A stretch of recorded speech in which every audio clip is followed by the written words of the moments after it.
our civilization is not going well. A lot of loss is already on course. You do keep pointing about what's wrong with the current system. It means we have to rethink everything. But why? Why? That ground comes from life itself. Open up our curiosity. Ele é uma mudança dos sujeitos que têm direito a imaginar, né? Looking at the individual as multidimensional. That our nature is to flourish, our nature is to blossom, to be as great as we can.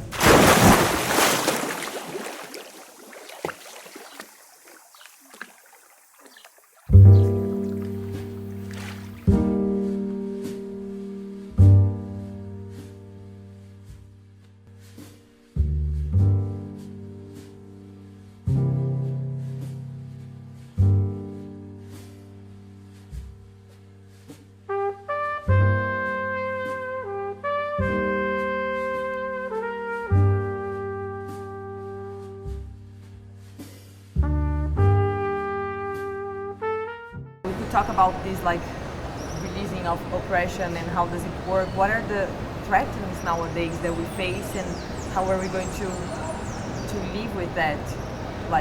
Hopefully learning from loads of things that we have been doing, but it's a specific moment now, these threats.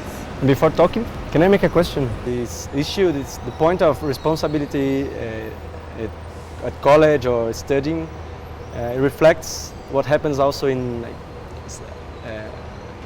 politics and citizenship. People are de-responsibilized. How can I say that? They extract their responsibility, yes, and they project it for politicians. So I guess I'd like to listen to you because while you were speaking, I was really considering that it's the same thing that's been happening in democracy. Us, citizens, we leave behind our responsibility, so we are waiting for something. There's always someone responsible for public policies or whatever we want, but we never actually feel responsible for creating that, for maintaining that, for monitoring that. Do you think there's... So I would say that so far I've talked about education as the practice of freedom, but there are many ways that we can practice freedom. Mm-hmm. So one that was pioneered in Brazil is participatory budgeting, which is a great tool for practicing the practice of the practice of freedom. Another one is simply as the cooperative movement, that cooperatives. So for example, until 4 or 5 years ago, I lived in a community, a famous experimental community in Scotland called Findhorn, where I had shares in the local shop, in the local wind turbine. We were net exporters of renewable energy, and again, I was a shareholder in that. I was a shareholder in a piece of land that we were trying to make affordable housing, and these all required us to engage as active citizens in economic democracy, effectively. So Max Neef, the Chilean economist, says there are a number of core human needs, among one of which is participation. And there are many different means of satisfying these needs, and in our Western culture, the satisfaction of the needs tends to be identified with consumer activity. Whereas in the rural Africa that I lived in, it just felt so much healthier and happier as a civilization, as a culture. People were satisfying these needs for identity and meaning and participation by actively engaging in the life of their community. And so I think that part of the problem is that we're defining democracy purely in terms of the once every 4 years vote. Mm-hmm. Whereas in fact it is the economic participation in what kind of a society we want that we need to be aiming for. And we need to develop these muscles. I think that we have to look for innovations on tools like participatory budgeting, digital tools. It's important that we integrate that to politics, but we also have to look for innovation in values and competencies. And there's a lot of innovation skills. There's a lot of innovation going on tools, new possibilities, including digital, but not only. There are lots of examples there. But what I think that we should and we need to focus more and more is about innovation in what are the values that will most contribute for like enhanced democracy. So I'll give you an example. Participatory budget might it's a very special idea. It's a very important tool, but if we don't have people like that feel like empowered, that feel that they really first that they understand a bit of what that means. Like, if they don't have a view on democracy, on like coexistence, is that right to say? Coexistence, like I cannot go to the meeting, to the public meeting on participatory budget and just accept it as fair if they include what I'm asking. So I must go there and understand that sometimes there are other needs. Then I won't have everything. So this is part of collaboration, and then that's why I think we can say that. And I've been observing innovations, especially in Latin America, is that the most important innovations on tools are those who promote collaboration, for example. So they then you bring to the human part of transformation, right? And it shows actually. It doesn't mean that they are working, because many times when they promote collaboration, they just put light. How to say that? You just let it clear that we don't have this as a value. We don't have the skills for that.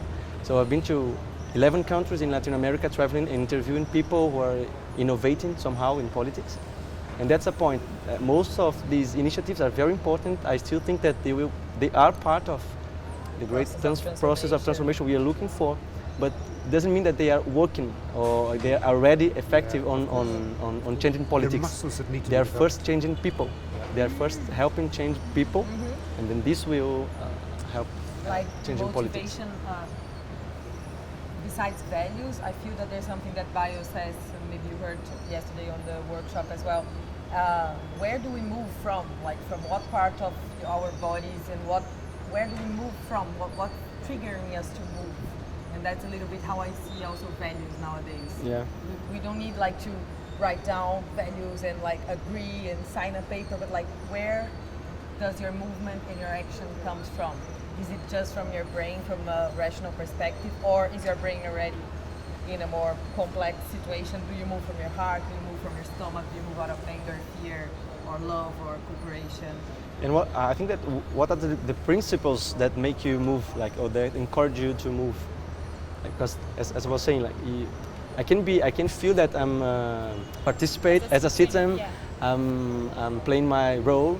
So I go to the public meetings. I vote every 4 years, or in Brazil every 2 years. So I'm making formal part of my participation. I can feel that's okay. But if we don't help people to have clear what democracy means, and democracy is not only about protesting or the freedom of shouting, saying no, exactly. So democracy is also about creating convergence. Is it right? Saying yes also. Does this word? Yeah, creating convergence. Sure. Convergence. So I think that this is something that even like many people who are involved in innovation processes for politics don't have that as a principle. Like, oh, okay, it's not, does it make sense to you? Like, sure. We have democracy if we can just protest and say no, or even say yes. Okay, that's what I want. Yeah. That's part of democracy. But the most important part has been ignored, which is how can I create the convergence? How can I create the environment, or the environment for that idea to grow, to be accepted? So I think this is also coming back to the community thing that you're saying. Like the sense of community is about that, right? Well, I really agree with you. I mean, I think that there is this. I'm really struck by the fact that many of the founders of the cooperative movement saw it as being fundamentally an educational project rather than an economic project that is fundamentally about culture. And so many of the great cooperative movements, at the heart of the movement has been the cooperative university or the adult education. So it's about formación. It's about not just about skills transfer. It's about the development of a higher human, a more realized human being. And I think in that context, that economic crisis provides a real opportunity. So, like if you think of Argentina in 2000, like the explosion of worker-owned cooperatives, of complementary currencies, of where the community simply had to collaborate. And Because again, there I was think no it's other way. yeah. So it's part of the dominant story is individualism, and I must say, as I did yesterday, when I'm asked the question, what's the best thing we can do as individuals? Like I tend to say, stop defining yourself as an individual. In Europe, we're seeing a lot of, again with neoliberalism, we're seeing a lot of shops closing, post offices, libraries, community centres, pubs. So in response, many communities are creating village level cooperatives to buy and manage the shop and the pub and the library and the cafe and the local food system. And so this looks like a really small thing, but actually it's giving people the lived experience of creating and managing their own systems.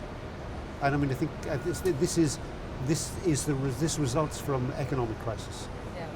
Yeah, I was in Argentina last year and interviewing people that are innovating in politics, and some of the think tanks that were created, that the greatest, the biggest, and actually the most important, like CPAC, which is a very interesting think tank for public policies.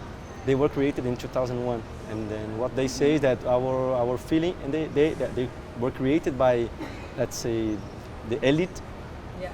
Can I say that? Like that they had that perception that either we do something and we co-responsibilize. How do I say that? We take co-responsibility. Yeah, we take co-responsibility, or we we leave. die. Or we leave. No, what happens is that many people left the country. So we have a crisis like this huge. Yeah, because Yeah, so this is, have you heard of the Mondragon cooperatives? sorry? Have you heard of the Mondragon cooperatives? Mondragon. In the Basque, it's the biggest cooperative group in the world. They got 250 cooperatives that are part of the same family. They employ 80,000 people around the world. And they were created by a Jesuit priest whose name is totally unpronounceable. But his slogan at the beginning was savings or suitcases. Find a way of mutualizing your savings, or you watch your kids pack their suitcases and leave. Yeah. So this was his, and he was one of the most famous ones to say that the Mondragon cooperatives, 80,000 people, 250 co-ops around the world, is an educational project that also happens to do some economic activities. So Good. fundamentally about culture. Who's on the table when we start to talk about innovation? What's the new framework? How are we going to be there? What's So the your obvious everybody? inclusion idea, but especially when we are talking about huge, ambitious change-making programs, usually who's on the table is who's able to be there.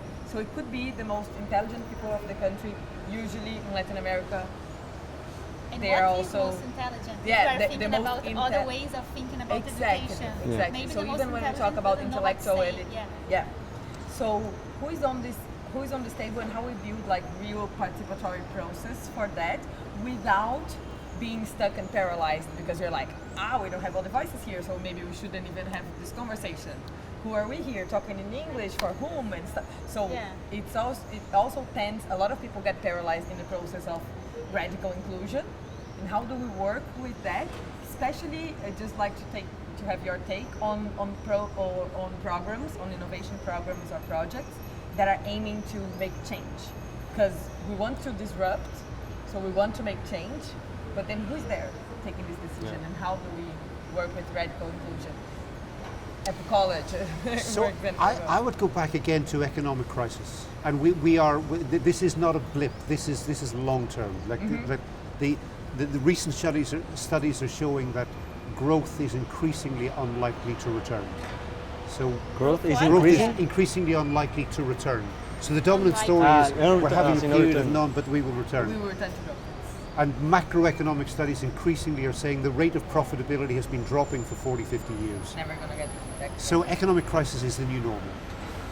So in that context, like I think it is kind of inevitable that the intellectual elite are involved in the design of the systems. So, for example, the Occupy movement, intellectual elite right at the top, strategizing, participatory budgeting, the folk in Porto Alegre, they're really the ones who designed it. Mondragon, again, the priest and his followers. But each of these examples are examples of mass popular mobilization from the beginning. So in Argentina in 2001, the elite, the intellectual elite may have been the ones who did the brain work, but there was no, I mean, you see the films and photographs from those days from the beginning, mass movement, because there was no choice. So the elite are need to be involved in helping to see the long-term trend and creating the designs, but in a context of economic crisis, people will self-organize when they have to. Okay. It's focusing on the municipality, saying like the state, the federal state has been captured by the corporations. But a lot of the most interesting, innovative social economy, solidarity economy, activism is where municipalities are choosing to partner with civil society and local capital rather than with global capital. And so there's a lot of really interesting emerging case studies of citizens' movements from the bottom and municipal authorities from the top, creating partnerships that really are having significant impact. And like I find it interesting that at the beginning, the transition movement, which started in Totnes, it began with a deep suspicion of all political authority. So it actually began with a statement, governments will not understand in time, so we have to do it ourselves. And now I think increasingly they're seeing the importance of this strategic relationship, not with the national state, but with the municipality. Right. And so definitely in the course that I teach, Economics for Transition, many of the best practice case studies relate to engagement of municipalities in the process, which is not doing it, but is doing it with partnerships with local initiatives. Do you see this trend here in Latin America as well? This is very strong in Europe or in Spain, the municipalism movement. Well. Yeah, and I think that this is the debate is coming to Brazil, but we still don't have like practice. Yeah, especially because our laws make it more difficult. What I mean is that there's not autonomy. Is that the right side? Yeah. There are limits for what we can do. What we can do for and locally. In Europe as well. In Europe. Yeah. Two examples that I think really tick most of the boxes on our discussion so far. One is the evergreen cooperatives in Cleveland, Ohio. And the other is, again, it's a town called Preston in the north of England, very post-industrial. It was an old Rust Belt city. And in both cases, the municipality is using its procurement budget. So the budget for buying, procurement is local government expenditure on school uniforms, school desks, energy, food, for the civil service, for the schools, for the hospitals. What they're calling the anchor institutions, because they're not footloose, they're anchored in the community. Okay. So the hospital in Preston will stay in Preston. Yeah. And so what they're trying to do, and what they've done even more in Cleveland, Ohio, these are kind of two experimental pioneering initiatives, is to use that procurement budget not to buy from the cheapest, in other words, multinational corporations, but to create local worker cooperatives that are then providing jobs for the most marginalized people in the community, and paying them then to deliver the food and the laundry services and the electricity and other services to local government. So, and this is, you see the photographs there, you see the video clips associated, there's deep empowerment here, but the initiative came from the elite, it came from those who had privilege. So we shouldn't, we shouldn't assume that there is no, I mean there is a critical role for the elite in this process. Yeah. And I think that there's something important about that, that's looking at two dimensions, perspectives for the problem in who's on the table and what happens that people cannot participate or properly or feel included and be included. And I think that one is looking at who is that person, and that's a great challenge for politics. That's looking at people, like looking at the individual as how to say that, multidimensional. Like what you feel, what you hear, what you speak, like What's what's your story, what you believe in, what's your faith. So this is very difficult for politics, and that's one of the reasons I think that makes people feel less identified with politics, like feel less included, because we are very concerned about economic issues, about taxes, about public policies, or health, education, formal education, but we don't necessarily look at what people are feeling. Like who is the 21st century individual? Who is that guy? Who is the? Embrace the complexity. Yeah, that's it. Okay. So there are lots of authors that talk about that. I would mention like Bauman says, oh, that's and then. Liquid modernity. Yeah, he said, who's that guy? He feels like fear. He feels like uncertainty. He uses a word in German. I would never be able to say it, but that means three different things, like fear, uncertainty, and risk, something like that. So if we look at the person and we consider that, then the diagnosis takes to one place. Okay. If we consider people are just the economic demands or like basic social rights demands, then the solution is another one. And what I think that in this question we are always focusing on the second diagnosis. It's just a matter of resolving what they have to eat, to drink, and if they have some health problem. And this will take us to understand what's the real problem we have to solve. And then we'll have the right answers for what's innovation and what's not innovation. Because innovation is not necessarily positive. It doesn't necessarily mean that your innovation to make something, democracy for example, better. And then I think that if we look at who's that person, what's he or she feeling about what's going on about politics, then we can understand there's a crisis that's not not only economic crisis, not only a institutional crisis. It's a crisis of trust. It's a crisis of values. It's a crisis of compassion. So if culture, it's cultural. Human. And then the solution, if we agree with this diagnosis, then the solution is one, and then what's innovation or not will be considered. If we don't consider that, and that is what's happening at all, it's like I saw many initiatives that were from governments and from civil society that were including digital tools for participation. For what? Yeah. And then what's your diagnosis? Is your diagnosis that diagnose that people need more, people participate, will participate more if they have the possibility to do it on an app or cell phones? Maybe this is true, but what was how did you analyze that? Yeah. Because sometimes you might be increasing the problem.